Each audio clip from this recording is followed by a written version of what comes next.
episode of Baked by the River. So today we're making our marijuana white chocolate raspberry cheesecake. We're starting off with our graham cracker crust. And for it, I made a graham cracker that had marijuana coconut oil in it, and that's already been pre-made. I'll show you the recipe for that in a future episode.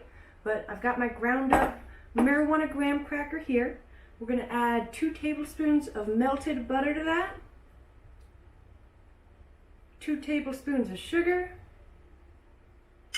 and then just a pinch of sea salt. Pinch of sea salt really does bring out the flavor nicely. And then I washed my hands beforehand, and I like to just mix this one together by hand.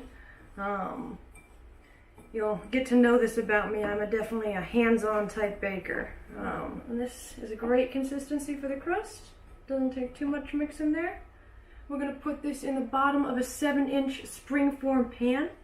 The bottom and the sides are all lined with parchment paper. So I'm just going to sprinkle this in the bottom, and then we're going to press it flat. And the graham cracker with marijuana in it is actually not that hard to make. And you'll have plenty of extra graham cracker around for as many marijuana cheesecakes as you want. Okay, so I'm just going to take my spoon and press it flat in there, and I kind of like to get a little coming up the edge. And for that future episode, our marijuana graham cracker episode, we're going to have a whole little mini series of edibles to do by the campfire. So we'll have marijuana graham crackers for edible s'mores. We're going to have a little cake that you can cook right on the fire itself. But the marijuana graham crackers, definitely a great multi-use recipe to just have around and make delicious things with. So if you want a firmer, more crisp crust, you can put the crust in the oven for blind bake at 315 for 15 minutes. If you don't feel like doing that, you can also put it in the freezer for about 20 minutes. While our crust is in the oven blind baking, we can go ahead and make our raspberry sauce for on top of the cheesecake. We're going to start off by heating up half a cup of water in a medium saucepan. I'm going to add 1 tablespoon of cornstarch to that, and just mix that in so that can dissolve.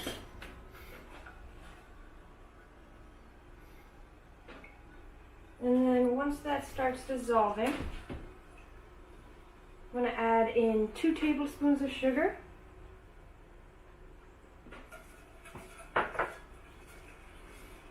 And then a whole package, 12-ounce package of frozen raspberries.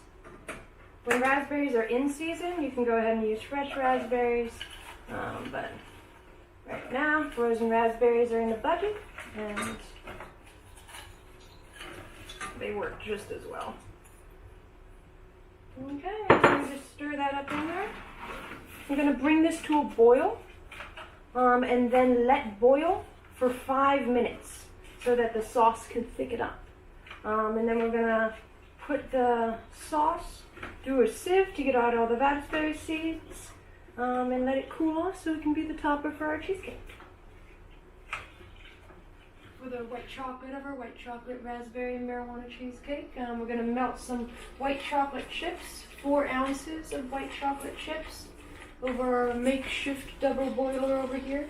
We're going to have to let the chocolate cool to more lukewarm before adding it into our cheesecake mixture.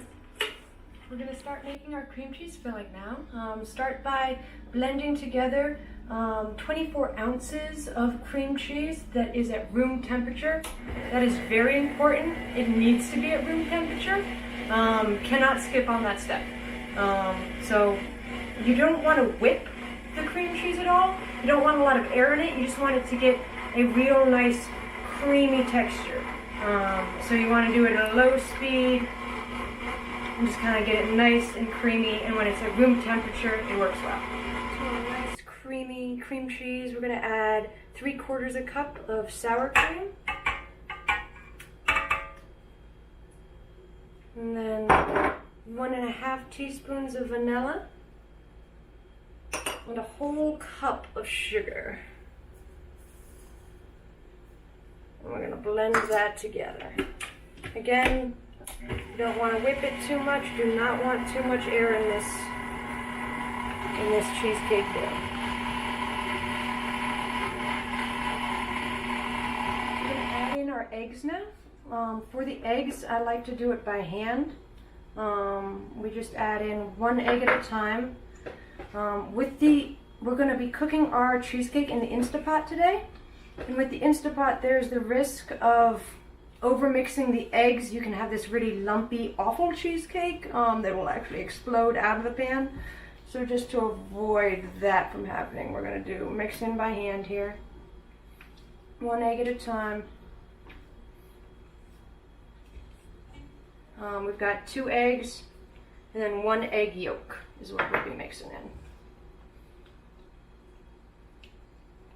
Our white chocolate has now cooled down to a lukewarm, almost room temperature.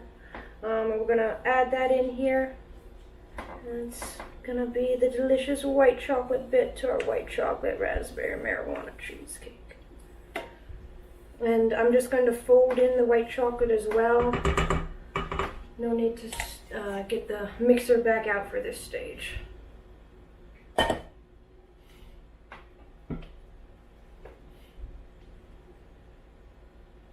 We're going to pour our cheesecake batter here into our springform pan. It's going to go right up to the top. This is a pretty full cheesecake here. More the merrier, right? And you just want to flatten that out. And then what you have to do to get the extra air out, to avoid any cracks, bang it on the table or your countertop a bunch of times. The air bubbles will come to the top. And poke the air bubbles out with a fork. You can just keep doing that until you're satisfied.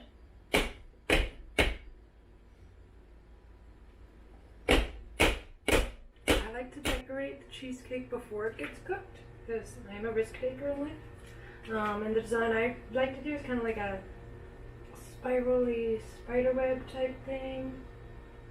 You just kind of go around in a circle until they got enough. It doesn't have to be perfect because then we're going to go through with a chopstick here. Just get this nice, almost spiderweb effect.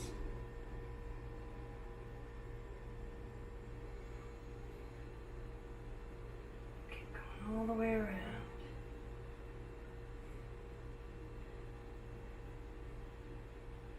Cooking our cheesecake in the pressure cooker today.